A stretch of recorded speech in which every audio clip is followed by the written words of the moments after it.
What's up, everybody? I'm JV, and I'm here with my man Brew Crew. This is JBM Sports Media, and we're going to be breaking down our NFL prop bets for this Sunday coming up for NFL Week 6, and we're going to be going over some matchups as well. This is something that I had thrown together. Me and Brew were talking about doing, something like a ladder challenge, and we wanted to do obviously player props, and we wanted to really dive into making some money going this route. So we know that we have a lot of people that we know, Brew, that like to do player props, very into player props, very into anytime touchdown scorer, very into something that we have here. And we try to keep it short, sweet, and simple. We don't try to go into 8, 9, 10 legs. We try to keep it 4 or 5 legs and not really go overwhelming for you guys. Just so we can win some money, we try to make it simple. So, Yep. Obviously with the first leg, if we want to get into it, Aaron Rodgers on the 210.5. The reason why me and Brew agreed on this was because Aaron Rodgers hasn't thrown over 210 since week 1. We like Cleveland secondary. We like their pass rush as well. We think Rodgers could see some disruption there. So that's a game where we decided that going under, we felt comfortable. And there was other teams that he's played that didn't have much of a pass rush that he didn't throw over 210. So we feel like with Cleveland's D line and some of their linebackers that they could make a some noise on Sunday. Brew, I don't know if you wanted to add to that. Absolutely. When I look at this game in general, this is an afternoon slate game. Aaron Rodgers in general, the passing game of the Pittsburgh Steelers has been pretty much hit or miss. Obviously, going against a defense like the Cleveland Browns, yes, I know they traded one of their secondary pieces this past week to the Jaguars. Regardless, though, I feel pretty confident on this underline because Aaron Rodgers and the Pittsburgh Steelers passing game has been a little bit inconsistent to start off the year. So I really do like where JV's mindset is at taking this pick. And at minus 114, I see that as really good value, actually. Yeah, so I mean, like I said, and they run the ball pretty effectively, and if their They do. defense gets, a couple of stops, it could be a running game for the Steelers, and it could be, a 2-touchdown game. Maybe Aaron's not really throwing as much, and they're kind of controlling the clock. So that's why we decided on this. So moving on to the second leg of this parlay is Baker Mayfield, 175 plus yards on an alternate leg. There, it's an alternate spread.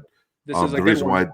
Yeah, this is a good one. I know people are like, oh my God, minus 600. But the reason why you try to add something in like this is because if you look at Baker's stats, he's gone 175 or more in every game except week 1. He had 167 yards in week 1. But since then, he's been over 200 in every game. So if you want to ask me why I didn't do over 200, I'm just playing it safe here. It's the first time we're doing this. Like I said, me and Brew are trying to win you guys money. We put this bet in ourselves, so we're trying to win some money. So, like I said, this is more of a lock when it comes to this leg in the pick that me and Brew agree on. I don't know, Brew, if you want to elaborate. I just think this is something that he could absolutely do by the end of the third quarter if we really want to be realistic. Absolutely. And the minus 600, you might think, where's the value there? But really, in these ladder challenges, you have to understand there's going to be a prop like this, which is more so called a safe prop, where it could balance out the rest of the, more so risky props. But at the same time, we do feel confident on the rest. We'll get into the Goff and the Genty one right now. But this Mayfield one is exactly that. I do understand people's concerns. No Godwin, no Evans. But Abuka himself, I mean, if I could be honest, him and Cade Otton, even if you could see some throws to Rachaad White, I know Bucky Irving's going to be out, but I think this is a line that Baker Mayfield could easily get against a 49er secondary. That has been a little bit washy, if you ask me. Not the best. Yep. So I actually really like this as a safe prop. And I'll let JB get into the Jared Goff over 1.5 passing touchdowns, which I think there's some insane value right here. JB, if you want to get into it, by all means. So, by the way, I mean, guys, if you're new here and you're not really understanding the lines, this bet here over Jared Goff over 1.5 touchdown passes at minus 136 to me is a no-brainer. The reason why I'm saying that is because he's going to be throwing to me. I think this is going to be a game where they're going to have to throw the football. I do think Kansas City is really going to focus on the run and force Goff to throw and try to keep Montgomery out of it and Gibbs out of it. I think that dual-headed monster is, I don't think, looked at enough by defenses, and they start running all over defenses. And I think the Chiefs are going to try to slow them down in the run game and maybe open up the pass game a little bit more for Jared Goff, or where he's just forced to have to throw the football a little bit more. Maybe the Chiefs, jump out to an early lead where, now the Lions have to jump back into it and get some plays downfield. Obviously, with the guys they have in offense, Amon St. Brown, Sam Laporta, in the Jameis Williams as well. They have so many threats that they, you want to throw the ball. You feel confident to throw the ball. You have 3 targets that are really above echelon receivers and above average receivers in the league and an above average tight end in Laporta. So to me, he could actually break this bet and this leg by the first half. It's not really far-fetched. Goff is a guy to me that likes to throw the football. Would I be surprised if he throws over 30 times? I wouldn't. So hopefully in that respect, he does hit this over 1.5. And I think to me, this was a no-brainer for me. Yes, I do believe the same thing. I could see a situation kind of how JV just mentioned, basically where the Chiefs get an early lead. The Lions are going to have to go more so towards the passing games. I could actually see a huge touchdown by Jameson Williams. I could see a big reception where it leads to him getting a touchdown. More so, I think the -136 right here line for Jared Goff over 1.5 passing touchdowns, I think it's perfectly fine because I think more so this is going to be a little bit more of a high-scoring game. I do feel like the Chiefs' offense will get their own, and they're going to get their points on the board. I think they're going to have some momentum after that devastating loss in Jacksonville this past Monday. So it's going to be a great game, and yes, I think it's going to be more so high-scoring. That is why I'm personally confident that Jared Goff could smash the over 1.5 passing touchdown line at -136. Like I said, there's some pretty good value right there. Now moving on to the last prop that we have in this ladder challenge, which is Ashton Jeanty under 75.5 at -114. I'll let JV break this down because he has more so of an insight on this one. So yeah, I know people are looking at this like, wow, this is something that he could easily break. Yes, it is, but guess what? He's only broke it once in 6 weeks, in 5 weeks actually. So the last time he did that was in week 4 against the Bears, and he actually hasn't cracked 70 yards, at all. So the fact that his over/under is 75.5 on the regular line, not even an alternate spread, this is the regular line. Vegas knows something. Okay, that's my motto. When you see a line like this and you're like, oh, I'm going to smash the over, be careful and read into it. He's only gone over, like I said, 75 yards once, and he hasn't cracked 70 since then. Nope. So if it was over 70.5, I'd say, okay, you're teetering. You could probably maybe crack, take the over and you'd be okay. But guys, I'm telling you, I think he goes under against the Titans. And how about this? I feel like another thing that could you for sure trap you if you take the over right here is people need to understand how bad truly that Raiders offensive line is. It doesn't help Jeanty whatsoever. It's going to be a situation where, yes, you see this line, you're like, oh, wow, I want to take the over right here. But like JV said, Vegas knows something. And happily enough, I'll tell you this right here. I don't mind taking the under 75.5 right here at -114 because I'll tell you this. I think the Titans, they're going to be able to stop that run a little bit, even to an extent. I do feel like where the Raiders will succeed more is going to be their passing game tomorrow. I will say that. I think that secondary of Tennessee is brutal. So I really do love this parlay right here. In general, 4-leg, I love the way to start the ladder challenge right here. I mean, JV, I'll let you say anything to wrap it up, but I think this is an excellent 4-player prop to start off the ladder challenge. Yeah, so just to go over that last one with Jeanty, I know Geno Smith, I think, leads the league in interceptions with 8.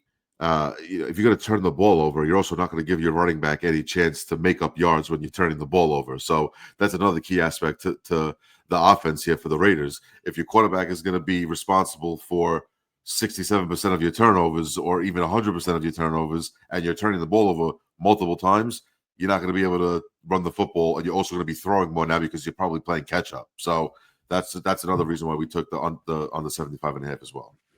And also, guys, just to go over another thing, this value for this parlay is +613, which means for every $100 you will $613. So if you do 200, you're doubling it at 1226. 300 is, and so on and so forth.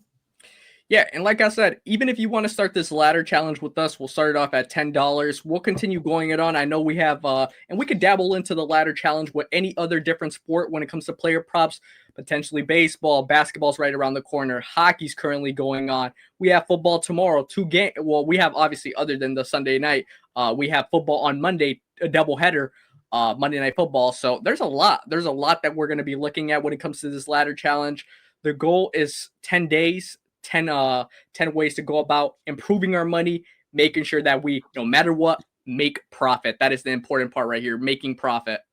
Absolutely. And we listen, we don't just throw this together. Me and Brew, we took an hour, maybe even more, just going over research of every game just to see what we liked. We're not just, picking whatever we see out there. We're literally deep diving into every game. And like I said, it took us about an hour just to put 4 legs together because we wanted something that we think is not only doable, but it's also something that is profitable. Like I said, so plus 613 is a really good line for a 4-leg parlay.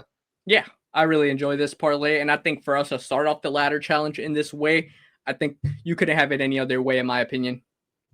Absolutely, I definitely agree. And it's going to be an interesting week 6. There's a lot of matchups as well between teams that are going to be really interesting. So, and obviously that Detroit Kansas City game in Kansas City is going to be, to me, the highlight of the week. Perfect Sunday Night Football game. Even the 49ers Buccaneers game, I could see that being a very explosive game. Brock Purdy is out. I understand there's some 49ers offensive players that are out, but Buccaneers have the same issue as well. So I think that game's going to be pretty good. Titans Raiders, I would only watch this for the Genty prop, nothing else. That game's going to be brutal.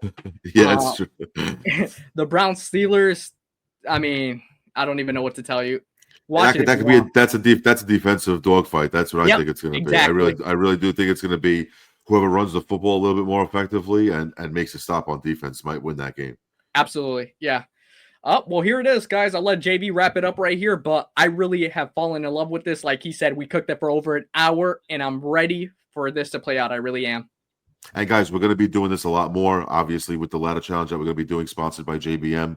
We're going to be throwing this out to you guys. And also we're going to be doing other sports. Like we said, basketball's around the corner. And, since baseball is starting to dwindle down, we could still throw 4 or 5 leg parlays in a ladder challenge for baseball playoffs as well. So you'll be seeing a lot of things that we feel the most comfortable with, for that day. And we'll throw it out. If you guys want to see all 4 sports or all 3 sports, whatever's your comfort zone, you can hit us up in the comment section and let us know what you want to see. And we'll just go by what your comments are. We'll try to accommodate everybody. But thank you for joining us. And we hope you have a great week 6, guys. This is JBM Sports Media with your boy JV and Brew Crew Sports.